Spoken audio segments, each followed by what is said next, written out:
Well, thank you so much, Pastor Quinones, for that introduction, and thank you for the invitation. First, I'm so glad to be here, at least here from a distance online. I'm here at Howard University in Washington, D.C., here in the United States. And wow, it's very nice to be able to interact with you all this evening. So I have a presentation for you all. It's a very short one. I hope that you'll find it engaging and I hope that you'll learn something and that you'll be blessed. Today, I want to talk to you a little bit about this idea. And I'm going to go ahead and share my screen if that's okay so that you all can follow along with me. Here we go. All right, actually, we're going to move this around here. All right. Great. So here we are, this idea, where's dad? Abandonment in the African American story. Now this is gonna get pretty deep here, so I hope you're ready. Let's begin. I want you to imagine a young boy. He lives in suburbia, he lives in suburban America, and as he looks to his left and to his right, he looks at all of his different neighbors, and his neighbors are the typical nuclear family. They've got a mother, they've got a father, their nice white picket fence, their dog, their car, everything's great. But when he goes back inside and he looks at his own family, his doesn't look like the way that his neighbor's looks. In fact, he's got a mother, he's got maybe an uncle, his grandparents, maybe some cousins in there too. But there isn't anyone who he's really called dad before. And so he looks up at the sky one night and he looks up at God and says, yo, God, where are they? Where is dad? Where is he?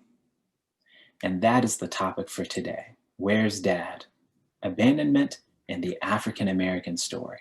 Follow along with me. Yo, God, where? Oh boy. Oh, here we go. All right. Oh, it's going fast today. Give me a quick second here. Some technical difficulties. Let's start that back up again. Here's the number one point that I really want you to get before we start moving on. Let's take a look here at stereotypes. This was a man named Daniel Patrick Moynihan, and I promise all of this is going to tie into the end, so just bear with me. This man here, he was back in 1965. He wrote this kind of big study, The Negro Family, The Case for National Action, and Out of Wedlock Births. Well, this man, he really believed, as he was Assistant Secretary of Labor, he said, you know what, I'm going to go around and I'm going to look at all the Black families all across the nation, and I'm going to figure out what their problem is. I know that I can do it. I know that community very well. Well, in truth, he didn't know that community too well. And he really based a lot of some things that he thought about Black people on some stereotypical notions. That his Negro Family, The Case for National Action, his study went out all throughout the country. It was taken like the Bible is taken to people. This is how we understand African Americans to be. You see what he wrote here? That's what people would say. He believed that the source of the Black problem in America was that there were just not any Black fathers. He was just like, you know what, that's it.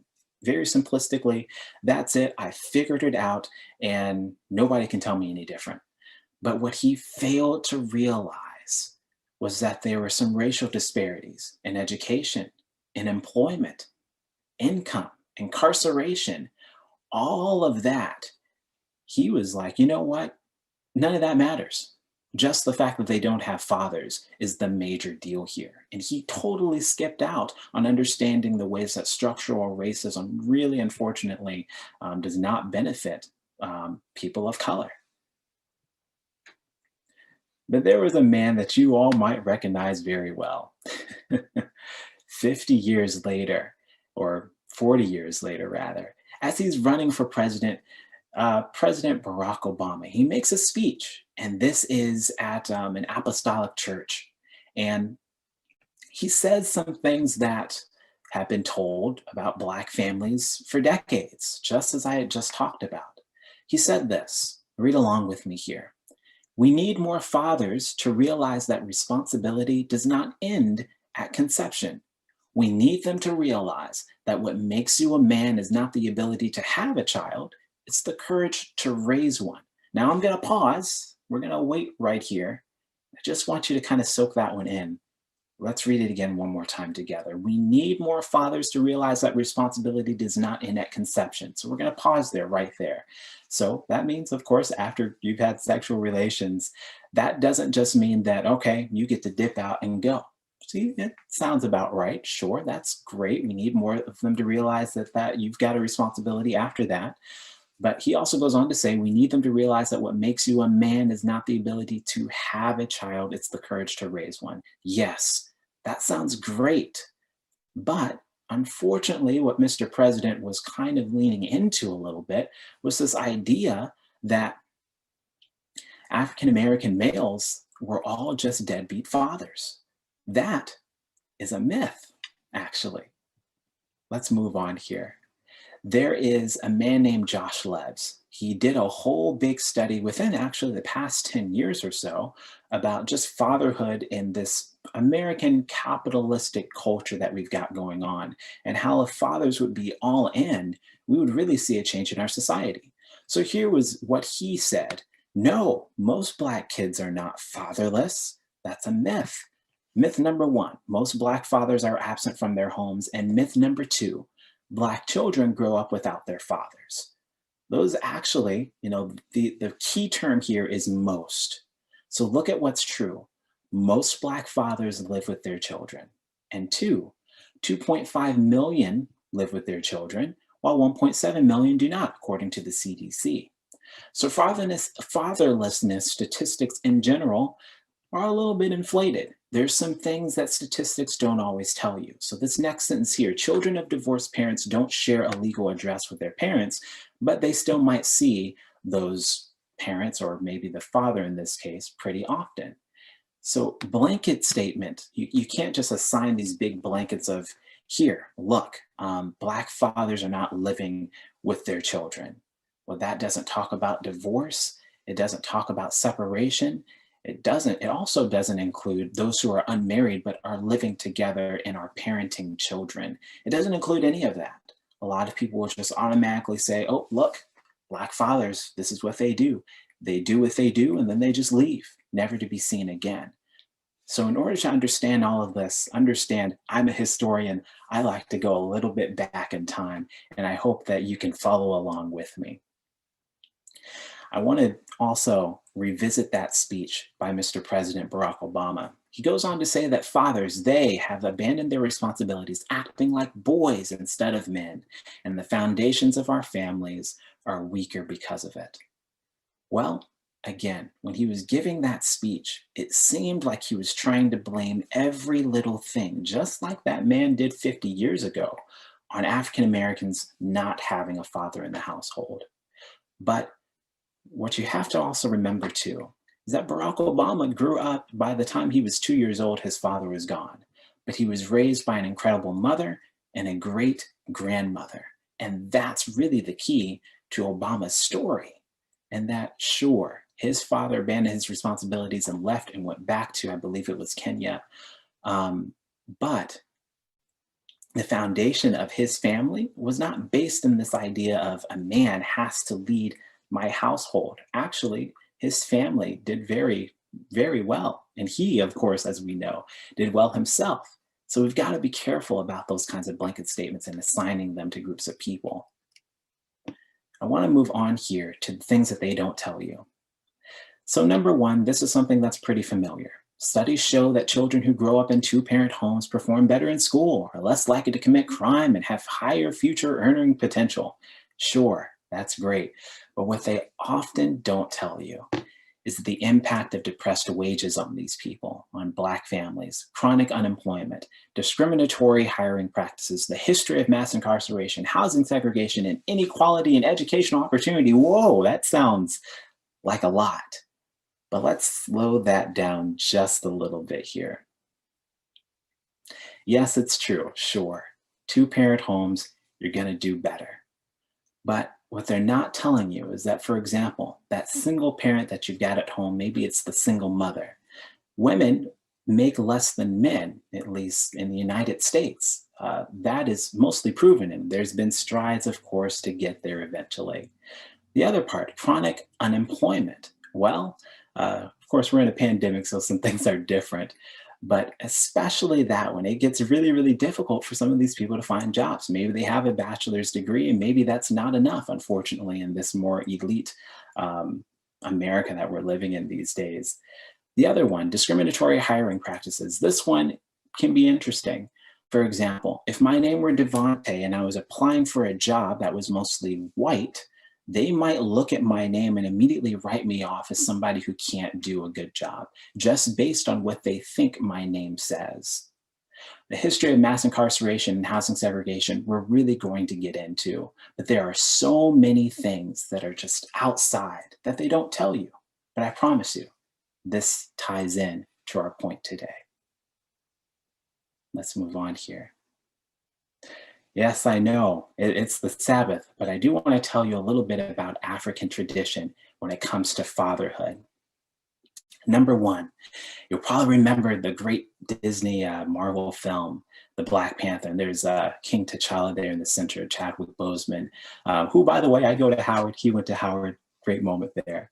But there's a moment when T'Challa is fighting back against his enemies, and he is struggling. And the Queen Mother yells out, "Tell them who you are."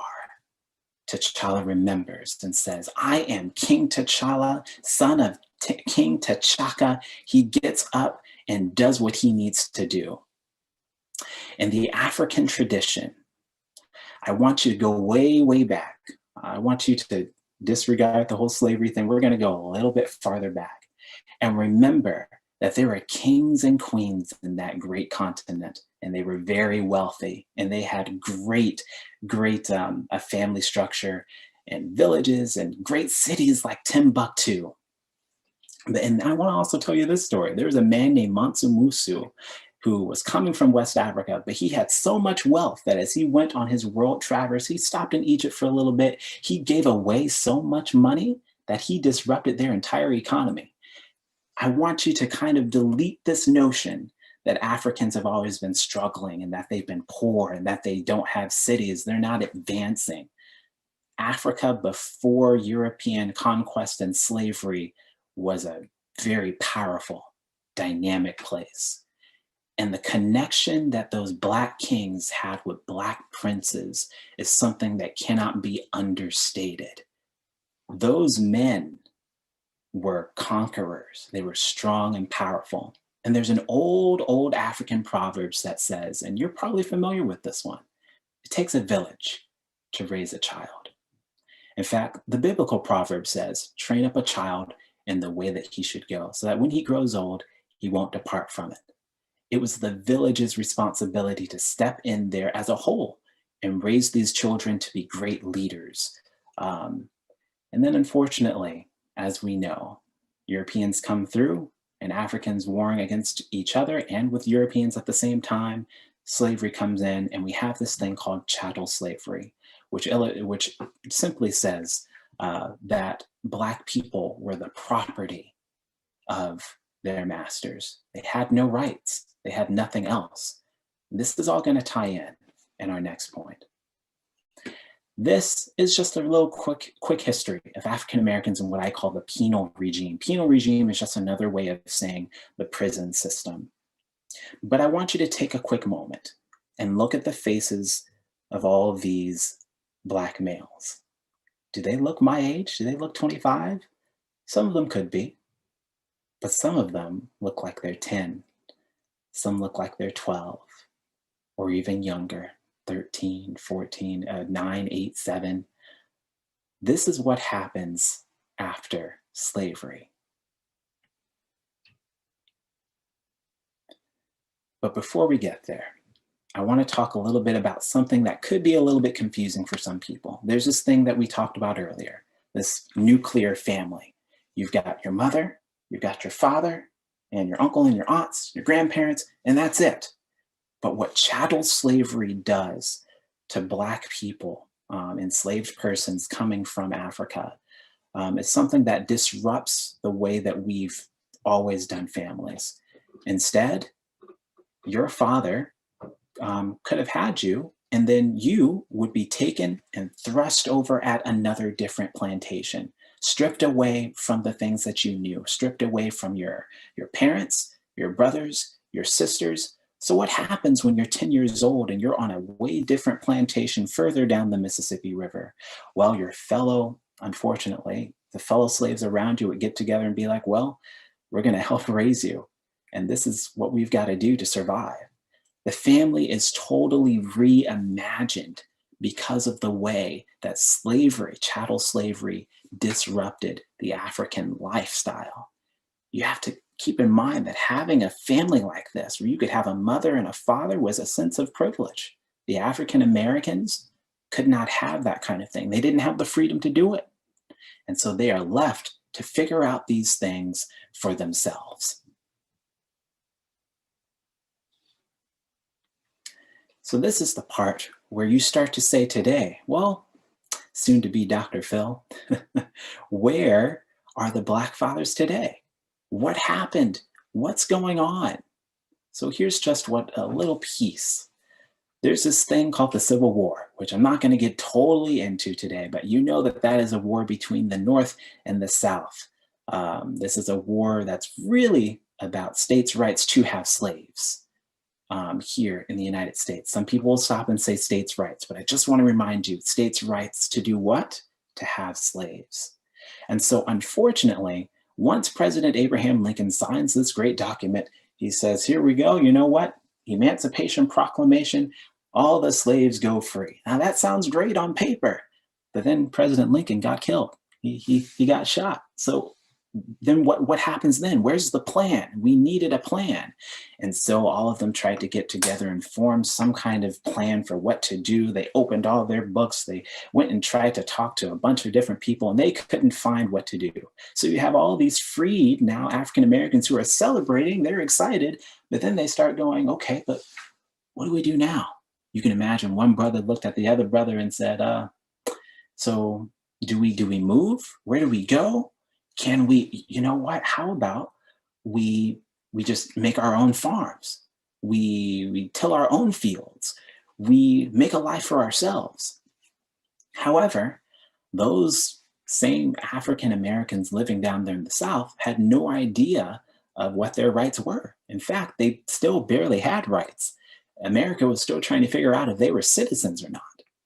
So after Reconstruction, which is this time period where the North is occupying the South, they are trying to just rebuild the South. African Americans are also starting to become a little bit more politically active. You have African Americans who are now becoming senators, and they're more active in politics. But then once the North leaves the South, suddenly you have these things called Jim Crow laws. And they totally disrupted the way that African Americans could have kept churning upward. Unfortunately, those Jim Crow laws meant now that, all right, we're going to have black codes, which means separate but equal is the law of the land. It means that you're going to have different trains. If you're white, you go on the nice, prettier train up front. If you're black, you go to the back one that doesn't look as great. And that means education system. There's a black school down the road just for you, though it's going to have all the recycled old books that nobody wants and uses anymore, while the white school looks pristine and pretty and beautiful. And it was supposed to be separation of the races. But what also happens is that there are these rules and things like that made up and pushed through legislation to make sure that black people, if you will, and watch this, to make sure that black people knew their place in American society. They made sure that black people had no ways to move up in this culture. And sadly, I could be walking down the street myself and be told, hey, you were down there messing with this white woman. You raped her. And they would take me and push me through unfair trial, all white jury, and they would make sure I'd be put in jail, even if I wasn't the person who did it. It wasn't always a safe place for people of color. And these Black men, and even Black women as well, were pushed through and put in jails during this era that we call the Progressive Era, where they were pushed through prisons and jails and made to be, okay, we've got to have a more perfect society. So we've got to put all our troublemakers in the jail system. And Black people also were forced to work when they were in prison. It meant that they were doing the same things that they were doing while they were slaves. It means that they were tilling the land. It meant that they were picking cotton. It meant that they were raising trees and vegetables, but they were doing it in the prison system to make the state money. And sadly, those Black fathers especially were taken and thrusted from their homes and taken now into prison, disrupting Black American life. I'm actually almost done here. And I'm not going to spend too much time on this thing right here. But there's this thing called the war on drugs. And there's also a thing called the war on crime. You might recognize this picture. In fact, some of you who are just a little bit older than me might have actually gotten to see this guy on TV while he was president. This is President Richard Nixon. And Richard Nixon came out in 1971 with this whole war on drugs idea. And he launched this global campaign, which, by the way, is still going if you didn't know. But Richard Nixon says, you know, drugs are public enemy number one. And as he goes on to say that, this is, man, I got to figure out how to say this because this could go a long different way. But one of the big things that Richard Nixon does is, unfortunately, when he declares that drugs are the public enemy number one, when drugs were pushed through urban communities and pushed through the cities because of the ways that the United States failed, or rather intervened in different countries, and those countries brought back drugs through, oh man, I'm trying to remember how all this happened, but through ships and through all these kinds of things, and they smuggled them in. These drugs were now placed into African-American communities. And these African-Americans were stuck they were living horrible lives and trying to find some kind of escape, trying to find some way to survive in this awful world, allowed them to turn to drugs. And unfortunately, to make money, a lot of these men also turn to drugs. The buying of drugs, the selling of drugs. You see how this just rolls a domino over and over and over again. So when Richard Nixon declared this war on drugs, who was he also waging war against here in the United States? Who was it? Who is public enemy number one? And you watch here in the United States, our jail system go from, oh, you know, there's a couple 100,000 in prison to there's a couple of million African American males in there, more so than anybody else. And you know what? I don't have the statistic right off the top of my head, but what I will say is, I believe you can watch a documentary called 13th by Miss Ava DuVernay, which will tell you and show you through time, just looking, that there's about 10% of the nation is African American. But it is so unbalanced, the amount of representation that we have in the prison system, all stemming from, we want this perfect, great society, as Lyndon B. Johnson said, or we're going to wage war against drugs, as Nixon said, or we're going to wage war on crime, like President Ronald Reagan said, or even President Bill Clinton said, I'm going to sign a crime bill that makes sure that we are this country of law and order, tough on crime. Nixon declares this war on drugs, and he directs it towards the eradication of those drugs, but also through incarceration. And there's also this 3 strikes you're out rule. So let's say let's make it personal. Let's say I'm 17 years old. I am struggling to make a living, and I'm living in Brooklyn. I'm living in Harlem somewhere. And in order to make my life work, I go out there and I fall in with a community of brothers who just, it feels like they look after me. They take care of me. They make sure that my mom at home has all the money that we need to pay rent. But how are they paying that rent? It's, unfortunately, some of it was through the drugs. And there's me at 17. I think I found a brotherhood, a family But then there's a raid that happens, and I'm in the wrong place at the wrong time. And my brother just passes over the quick packet to me and says, just shove it in your pocket and run. He goes, he gets out of there free. I'm confused. And next thing you know, I'm in prison with, hey, that's strike number one. And strike number one is going to cost you this many years in jail. What I also failed to tell you is that I've got a baby on the way. So then what does that look like? I'm a deadbeat father who's also, I've left my girlfriend at home, and now I'm stuck in prison for years on a drug charge. And then by the time I get out of prison, I've missed out on my opportunity to go to college. And now I feel like I got to get back into this thing again. I got to get back into the game again. And I start selling again.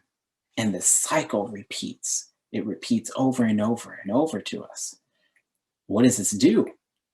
Unfortunately, this is where I feel like this notion of Black men, they don't have fathers, or their fathers are always leaving them. It fails to talk and to further expound upon this idea that, well, drugs were planted in our communities.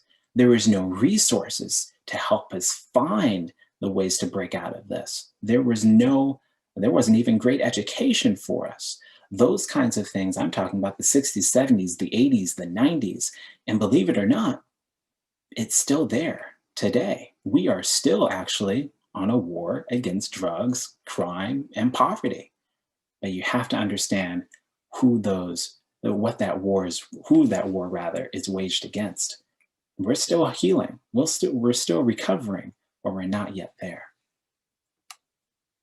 So what do we do? What are we supposed to do now? There's this great quote by this journalist. His name is Michael Denzel Smith. And he says about this whole thing, this isn't an argument in favor of deadbeat fathers, but it is a call to detach ourselves from the myth that the only way and the best way to raise a child depends on the presence of a man we call a father. So yes, I will say having a father in the household is great. It does great things for you. And I'm not saying that we should just go along with this disrupted idea. But what I am saying is, because unfortunately of the history of this nation, because of the history of mass incarceration, the way that we have been placed in these horrible situations in prisons, it does mean that, okay, you know what? Somebody has to step up. And you've probably heard this before, this idea of, that's my play cousin, or everybody's your auntie.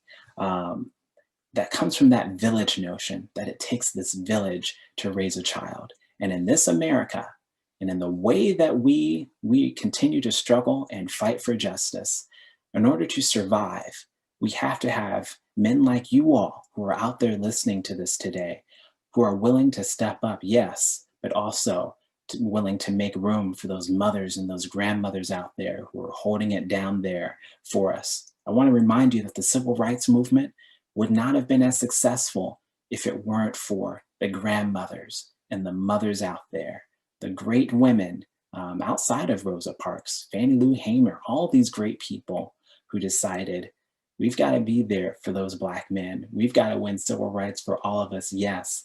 And we've also got to make sure that the future of our generation, our race, continues to move forward positively. But that's not the way I'm going to end this.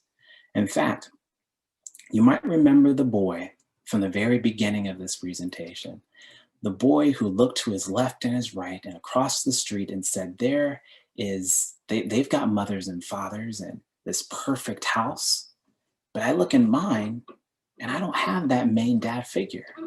And that boy looks up and says, hey God, where's dad? Why do I feel abandoned? There's this constant feeling of, that's kind of forced on us with, you're a young Black young man, which means you probably don't have your father, and that's okay. And you know, the statistics say this and that. But I also want to remind you that as Seventh-day Adventists, as a Seventh-day Adventist church, as believers in God, you do have a father. You do.